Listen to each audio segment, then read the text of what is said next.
Wow, what an amazing week this has been. So much controversy happening around PUBG Mobile and for many reasons. Because over the last few weeks, a lot has been said and done about imposing a ban on PUBG Mobile in India.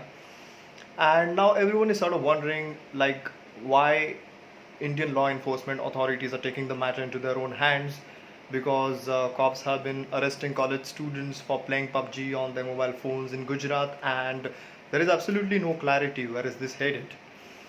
Well, there are many angles to this story, and to begin with, the most important thing that we all need to address is the addiction among those who play the game, which I think is the epicenter of this whole PUBG ban argument, and we'll get to that.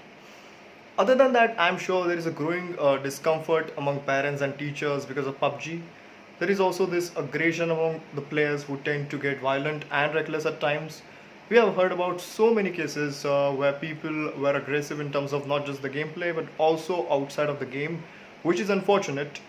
Then I'm also going to talk about the certain technical aspects of the game that I think plays a very important role in this entire controversy. No one needs an introduction to what the game is all about, so we'll just skip that part and proceed towards the main point. The popularity of PUBG Mobile in India is totally unquestionable because I think it happens to be one of the very few games that have managed to earn the media attention consistently for more than 12 months now. A few weeks ago, I covered a story on Republic after an 18-year-old boy in Mumbai committed suicide because his parents refused to buy him a mobile phone to play PUBG. Now, this is the extent to which the addiction to the game has already reached in India, and it's just not limited to one particular incident. Only this week, we saw reports about a 20-year-old boy who died after playing PUBG continuously for almost 2 days, which is just insane. We have also come across cases where people engrossed in playing PUBG were crushed under a running train. In another case, a person addicted to PUBG stabbed his own family member. So, of course, there will be a massive debate around the game being addictive and harmful in nature, and we cannot blame the authorities for that.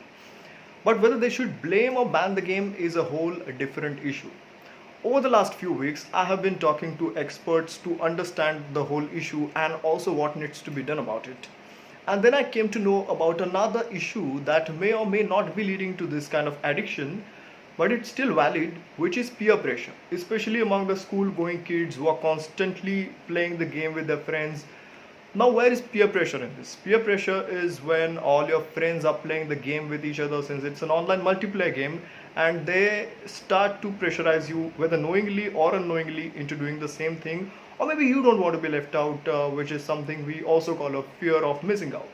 And experts believe that peer pressure among children leads to this kind of attention or addiction towards one particular trend over the period of time, and it applies to all kinds of addiction, whether it's drinking or smoking or social media.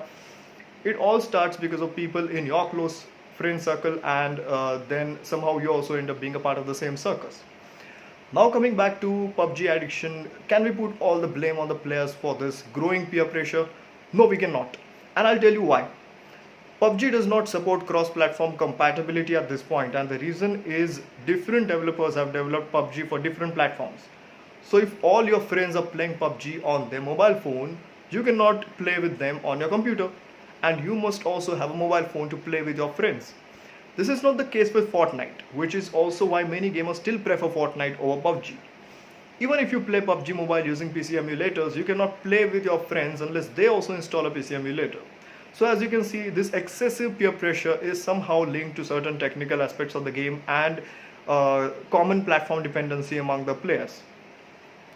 The second angle to this controversy is about parents. Now, most of the parents these days have already allowed their children access to smartphone at an early age. And let's face it, now that you have already done that, you need to think as a parent whether restricting your children from playing PUBG on the same device is going to be practical or not.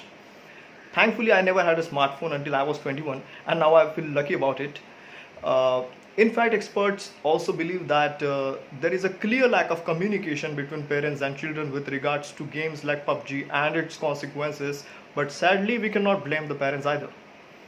PUBG was recently spotted testing a time limit on its mobile game that has now been revoked after users started to complain about the restriction on various social media platforms.